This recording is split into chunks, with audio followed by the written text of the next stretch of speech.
Of course, I'm going to calculate the PV for that.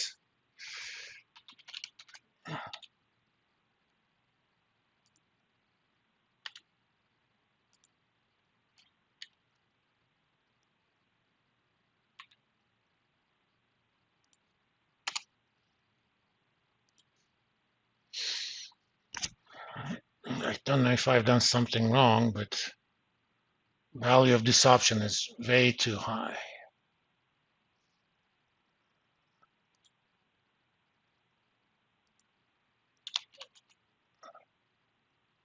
Okay, it makes more sense now.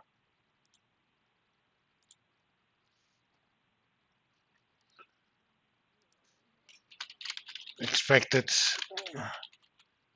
payoff to Asian standard, where we average the last year.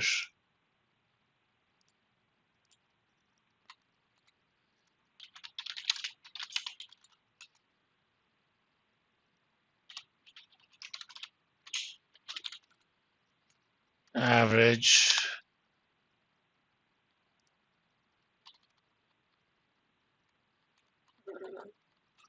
See, there's a little white box that tells you how many I selected. I want 52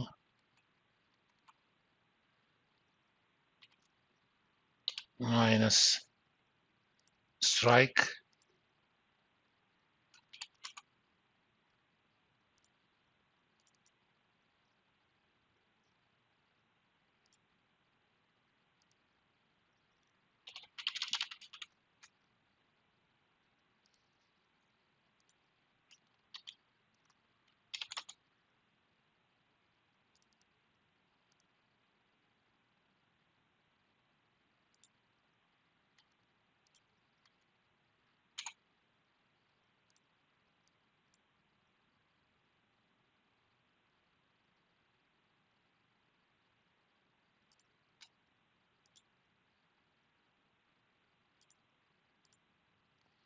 This actually doesn't make sense.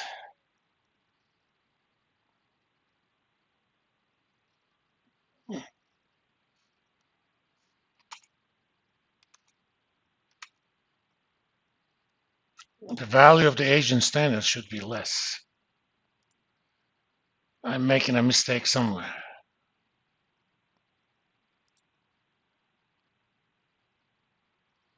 Well, at least let's do the setup. I'll figure out the mistake. So for each replication, I'm basically averaging the prices during the last year. If that's greater than the strike, you get something. Otherwise, you get zero.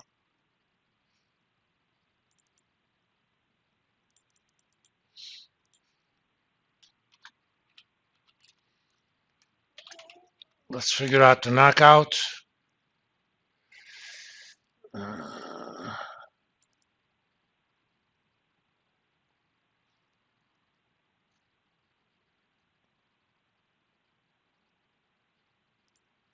for that purpose,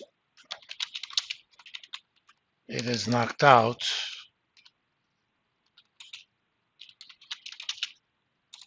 if average price after 1 year declines below the knockout level.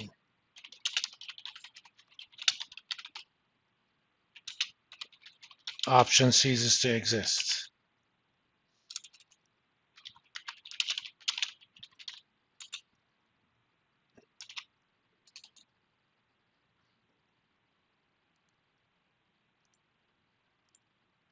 This is during the vesting period.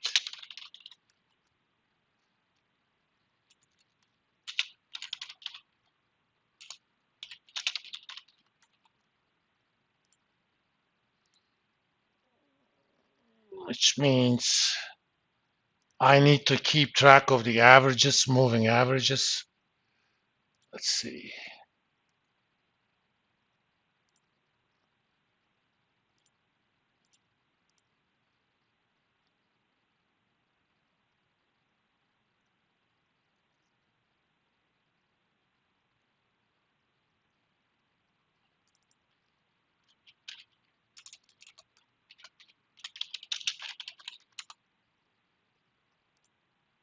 but I need only 104 of them.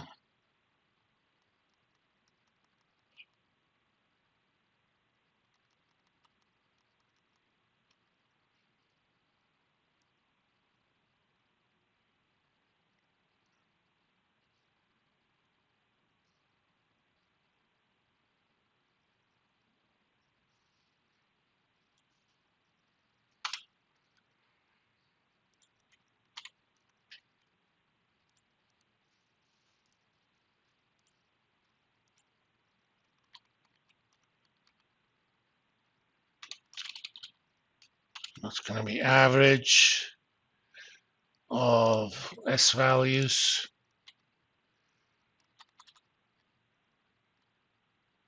One year.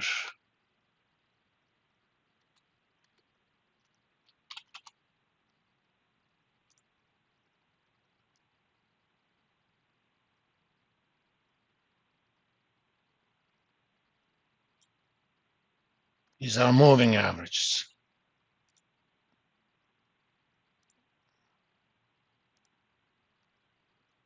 These are 1 year averages during the last 2 years of the vesting period. Of course, I'm going to copy and paste all of these.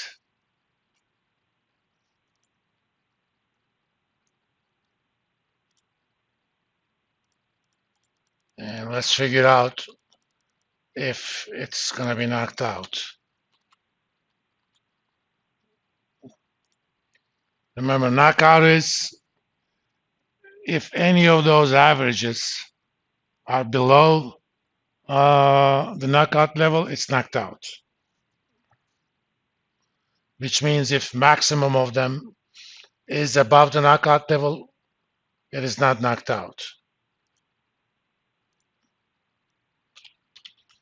If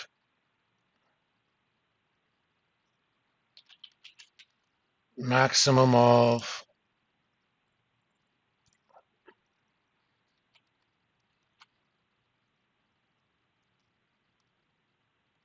104 actually.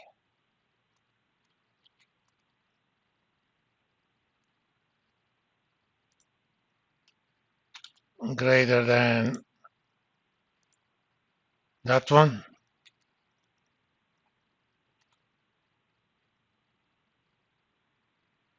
False.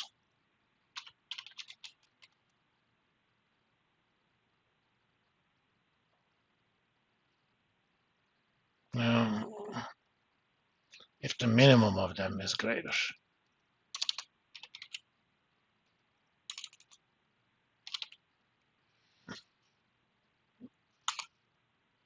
If the minimum observed price, minimum observed moving average is above the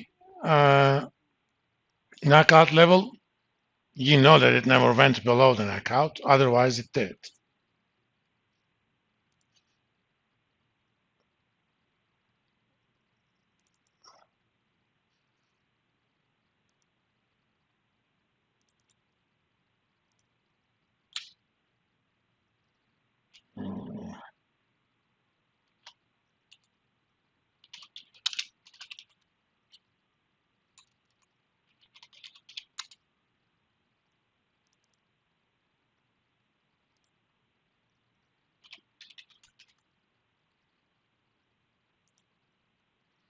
If knockout is true, we get 0.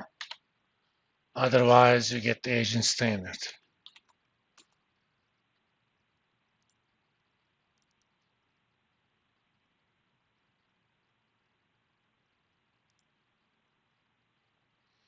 Again, there is something wrong with these. I'm going to figure those out. But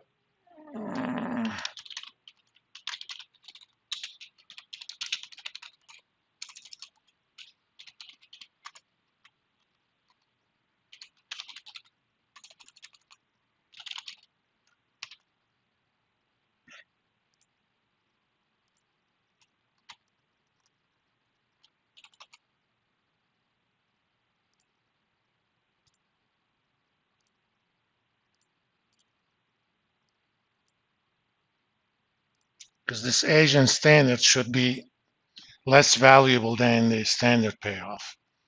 I know I did something wrong, but with stuff like this, I like getting the bones in place first. So if I made a mistake, I can go back and look at things.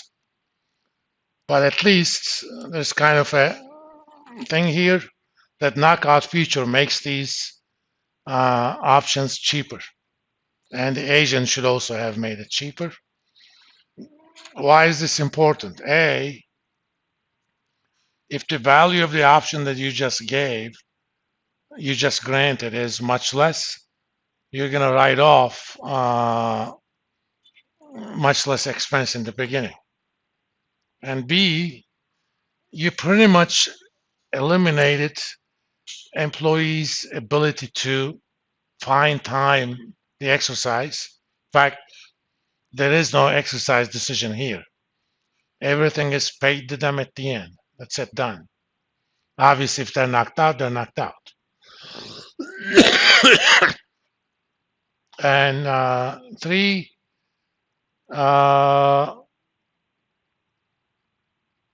it's a lot. If you wanted to manage the risk of these options, remember, employees are not allowed to short their own company's stock, which would be hedging these. But company can actually say, okay, if our stock goes from $1 to $100, I'm going to pay these guys a lot of money, essentially. Yes, you just give them stock, but they pay $1 when the company stock is trading at 100. So you can hedge that exposure using standard kind of call options, right? And that risk of these options are using delta hedging, for example, can be hedged rather easily since they're based on averages. Delta doesn't move that abruptly. So managing the risk of these for the corporation is also pretty easy. You're basically saying, I'm going to give these guys, I'm going to give these guys stock options. And if those stock options are really valuable, I'm going to be making money from my hedge. So in the meantime, you may even get some cash flow. If they're not, well, you're not going to give them anything in the future.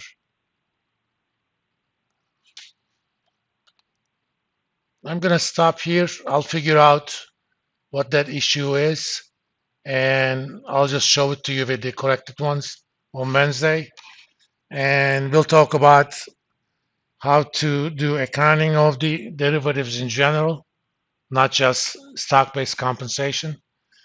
For example, if you bought call options in your own company or you did delta hedging, something like that, how would you account for that?